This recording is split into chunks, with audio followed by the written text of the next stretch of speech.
From the wilderness of Kodiak Island, Alaska, this is Murder and Mystery in the Last Frontier with your host, Robin Barefield. In a land full of peril and vicious animals, humans are the most dangerous predators of all.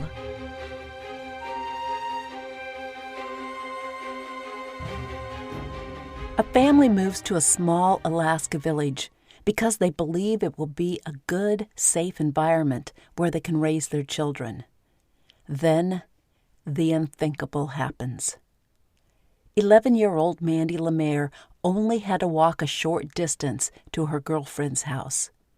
But when she did not arrive, the entire village began to search for her.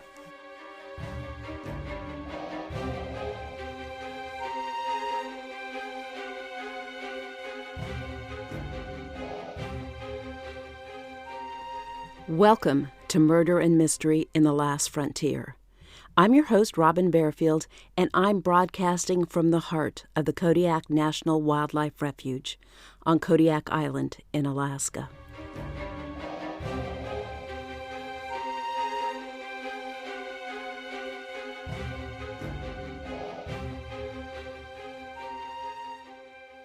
Tazlina, Alaska, an unincorporated village located 187 miles or 300 kilometers northeast of Anchorage, is nestled along the banks of the Copper River.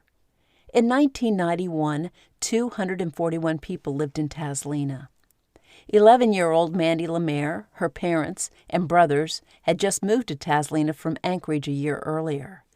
Mandy's parents felt Tazlina would be a safer place to raise their children and a place where the kids could learn to hunt and fish and enjoy the Alaska outdoors. Soon after moving to Tazlina, Mandy made friends with Erin, a girl who lived 3/4 of a mile down the road.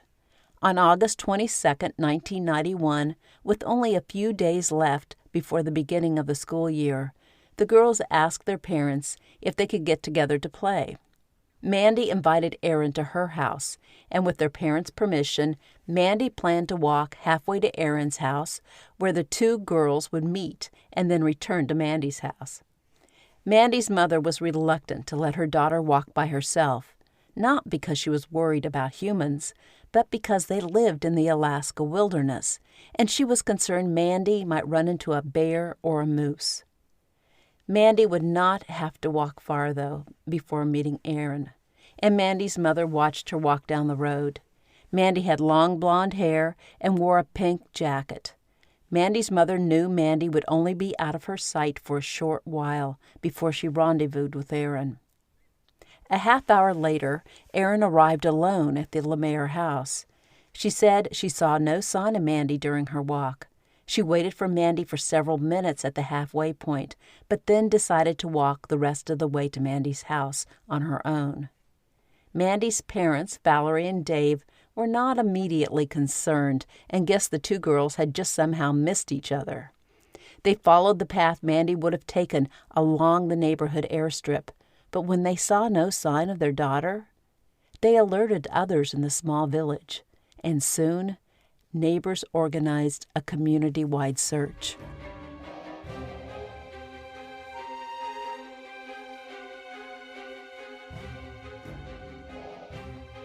Searchers thought perhaps Mandy stepped off the main path into the woods to avoid a wild animal and became disoriented and got lost.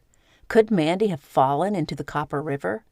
The Copper River, with its swift current, is known to swallow humans when their clothes fill with its heavy silt and they sink to the bottom, never to be seen again. Dave Lemaire rejected the possibility Mandy got lost and walked the wrong direction. He had spent a great deal of time in the woods with Mandy and knew she was familiar with the area, comfortable around bears and moose, and could find her way home. Dave Lemaire feared a human predator took Mandy. Mandy's parents contacted the Alaska State Troopers in Glen Allen, and the troopers immediately launched a search for Mandy. The troopers used helicopters to fly over the area where Mandy disappeared, and they brought in tracking dogs to follow Mandy's scent. The dogs followed Mandy's trail from her house to the midway point where she was supposed to meet Erin. Then her scent disappeared. Dave and Valerie Lemaire assured troopers Mandy would not run away from home, and they said she understood the dangers of the world and would not get into a car with a stranger. Troopers did not see any signs of an animal attack, and, like Mandy's father, they began to fear someone abducted Mandy. Searchers drove up and down the Richardson Highway looking for any sign of the 11-year-old girl, and volunteers combed the forest on foot. Her parents waited near the phone, and her father decorated her room with purple balloons and ribbons in anticipation of welcoming her home. Since Mandy knew not to get into a car with a stranger, did she know her abductor? Could her kidnapper be one of the residents of tiny Tazlina? After looking for Mandy for more than a week with no results, troopers told residents it might be time to call off the search. Locals refused to quit, though, and instead organized a second, more thorough search of the 3-square-mile grid around the area where the search dog lost Mandy's scent. The area skirted the banks of the Copper River and paralleled the Richardson Highway. Civil Air Patrol planes searched from the air, while hikers on the ground pushed their way through the thick brush. The search came to an end when a volunteer found Mandy's body in a ditch only 1 mile from her home, in an area residents and troopers had previously searched. Mandy Lemaire had been missing for 10 days when the searcher found her body. Mandy's grief-stricken father asked a friend to come to his house and remove his guns because he feared he would be tempted to take justice into his own hands if he had easy access to a firearm.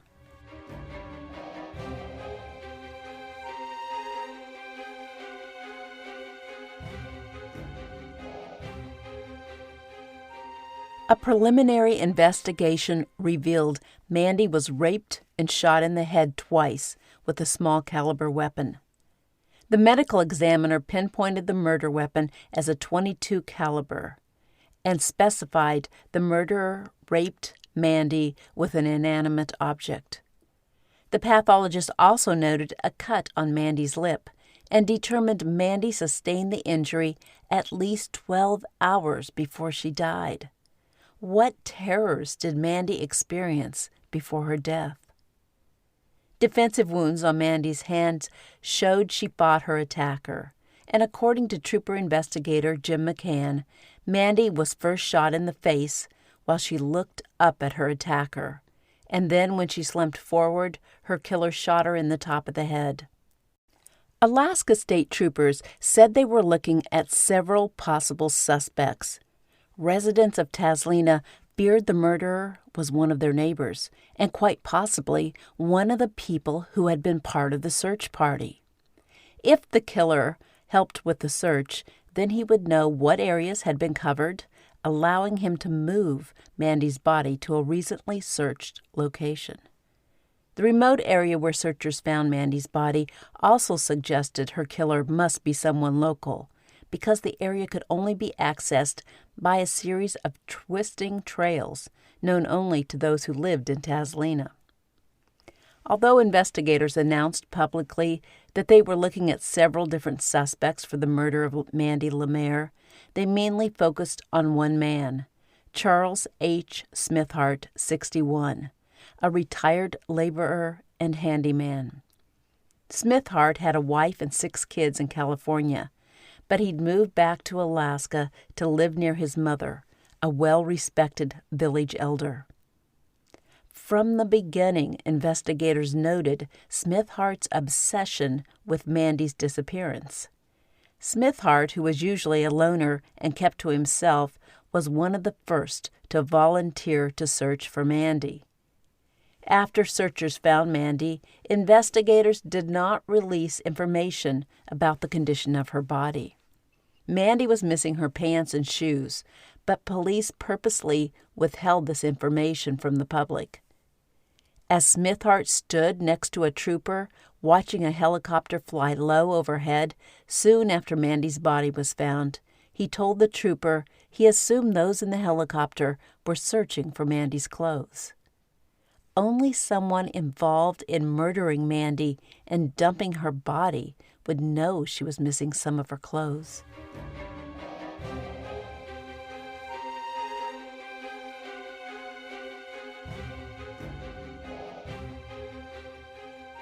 Let me take a short break so I can thank the folks at the puzzle game app Best Fiends for sponsoring Murder and Mystery in the Last Frontier. As many of you know, my husband and I own a wilderness lodge, and while I love what I do, it is hard work. By the end of the day, I am exhausted, both mentally and physically. When I finally sit down to write, my brain is too tired to research a true crime story. Instead, I walk away from my computer, pick up my phone, and play Best Fiends for 20 minutes. Not only do the funny, bright characters energize me, but the challenging puzzles sharpen my mind and help me focus. After only a few minutes of Best Fiends, I am ready to dive into the research and write my story. I am currently on level 417 in Best Fiends, and I have discovered the subtle difficulties of matching colored light bulbs. I love the new things that puzzle designers create, but I think I am most challenged by the puzzles that appear the simplest. When I am tasked with collecting 100 flowers and 100 leaves, I struggle to remember I must collect them evenly. If I first concentrate on the leaves, the game will not offer me enough flowers to win. Engage your brain with fun puzzles and collect tons of cute characters. Trust me, with over 100 million downloads, this 5-star rated mobile puzzle game is a must-play. Download Best Fiends free on the Apple App Store or Google Play. That's Friends without the R. Best Fiends.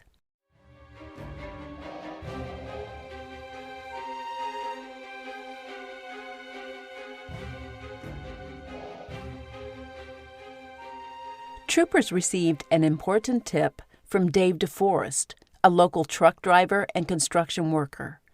DeForest claimed he saw Charlie Smithhart in his tan pickup truck around 3 p.m. on the day Mandy Lemaire disappeared. DeForest watched Charlie turn onto Tazlina Terrace Drive, the road where Mandy lived, only minutes before Mandy vanished. Since Dave DeForest was a convicted felon, troopers might have questioned his unsolicited tip. But Charlie Smithhart's cousin, Tanya Nutter, also came forward to say she saw Charlie's pickup on Mandy's road around the same time. Some in Tazlina felt Dave DeForest should be considered a suspect in the kidnapping and murder of Mandy Lemaire. But DeForest had an alibi. He was working when Mandy disappeared, hauling dirt to his boss's house. His fellow workers would have noticed if he'd left his job for a prolonged period. Investigators obtained a search warrant for Smithhart's home and truck, but they found little evidence. They found rifles, but they did not find the .22 caliber handgun they believed was used to murder Mandy. They gathered 2 blonde hairs and several red and blue fibers from Smithhart's truck. In Smithhart's shop, they found a bloody paper towel and metallic particles like those produced by industrial grinders and welding equipment. On Mandy's body, investigators found more red and blue fibers and fine metallic particles.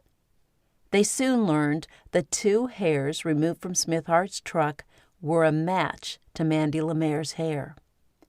Prosecutors believed the hair and other physical evidence would be more than enough to convict Charles Smithhart of the kidnapping and murder of Mandy Lemaire. Charlie Smithhart's mother provided Charlie with an alibi. She said Charlie was home with her when Mandy disappeared, and they were watching Wheel of Fortune and Jeopardy. Cash register receipts from the grocery store, however, proved Charlie's mother was shopping for groceries and not home watching television with her son during the time in question. Most of Charlie Smithhart's friends and relatives did not believe Charlie could murder a little girl, and his mother was shocked when the troopers arrested Charlie. Smithhart was held on $450,000 bail. A grand jury indicted him, and he pleaded not guilty to all charges.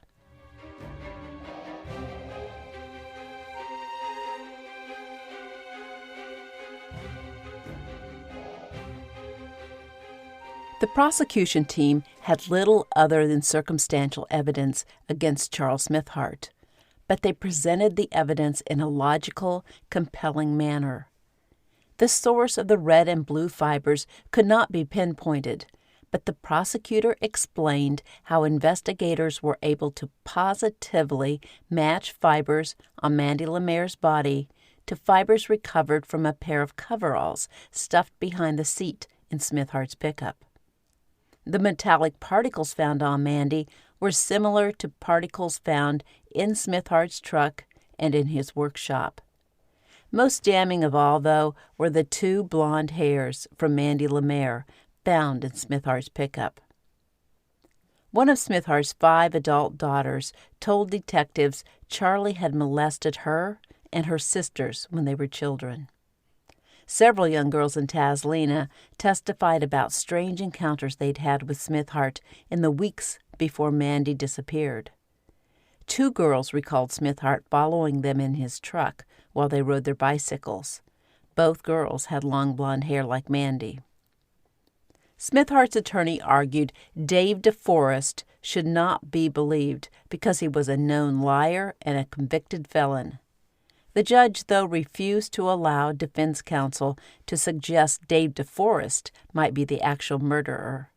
The judge stated no evidence existed which tied DeForest to the abduction and murder of Mandy Lemaire. The jury found Charles Smithhart guilty on all counts, and the judge sentenced him to 114 years in prison. In 1999, the Alaska Supreme Court threw out the conviction of Charles Smithhart and ordered a new trial. The court based this decision on the grounds that the trial judge prohibited the defense attorney from arguing it was Dave DeForest and not Charles Smithhart who kidnapped, raped, and murdered Mandy Lemaire.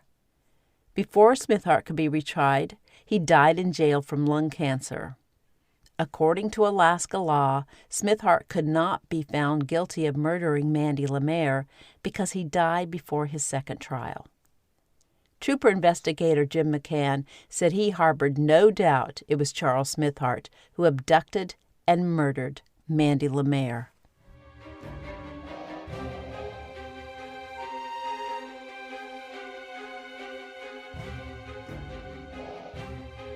If Smithhart's sexual abuse of his daughters had been reported sooner, perhaps Smithhart would have been confined to a cell where he belonged, long before he had the chance to kidnap, rape, and murder Mandy Lemaire. I only hope Smithhart's daughters have been able to find the help and counseling they deserve after such a traumatic childhood. The ugly problem of violence against women in Alaska, and especially sexual abuse against Native women, is not new, and for it to go away, attitudes need to change. Public service television ads now air, featuring village elders explaining how women should be valued, honored, and treated with respect. Alaska even has adopted a version of the Me Too movement as Native women begin to open up and report instances of sexual violence. Unfortunately, sexual violence in Alaska still reigns as a top issue. In September 2018, 10-year-old Ashley Johnson Barr was raped, murdered, and discarded on the tundra outside of Kotzebue in northwestern Alaska. Authorities and citizens searched for Ashley for several days before they discovered her body, But Alaska state troopers had little doubt who had abused and killed her. Not long after they found Ashley's remains, troopers arrested 41-year-old Peter Wilson, and prosecutors charged him with murder, kidnapping, and sexual abuse of a minor. Wilson was a local resident, and sadly, after his arrest, 2 of his female relatives admitted he repeatedly raped them when they were children. Wilson's cousin told a reporter from the Anchorage Daily News that Wilson raped her more than 40 times in 1996, when Wilson was 18 and she was 12. When she tried to fight him, he began choking her. Wilson's younger sister reported she was only 3 years old when Wilson, then 12, sexually abused her and another child while he was babysitting them. Both women regret not stepping forward sooner to tell their stories and put Wilson behind bars.